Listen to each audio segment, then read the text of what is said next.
ভবিষ্যতে আকাশ যুদ্ধ কেমন হবে তারই একটা ঝলক দেখিয়েছেন জার্মান প্রকৌশলীরা।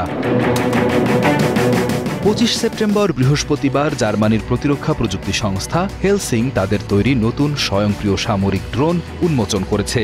মিউনিখের কাছে একটি কারখানায় প্রদর্শিত এই ড্রোনটির নাম দেওয়া হয়েছে CA-1 ইউরোপা। এই ড্রোনগুলো যুদ্ধ বিমানের সাথে ঝাঁক বেঁধে শত্রুর মোকাবেলা করবে। এমনই এক প্রযুক্তি বাস্তবে রূপ দিতে চলেছে জার্মানির নতুন সংস্থা হেলসিং। তাদের তৈরি এই স্বয়ংক্রিয় ড্রোন আকাশ যুদ্ধের ধারণাই পাল্টে দিতে পারে। এই ড্রোনটির বিশেষত্ব হল এটি নিজে থেকেই সিদ্ধান্ত নিয়ে চলতে পারে।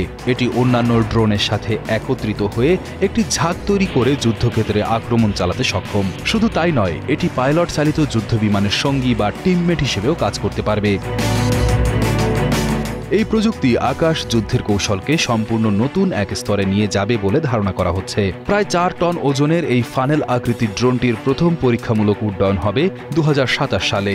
এরপর আগামী 4 বছরের মধ্যে অর্থাৎ 2031 সালের মধ্যে এটিকে সামরিক অভিযানের জন্য পুরোপুরি প্রস্তুত করে তোলা হবে।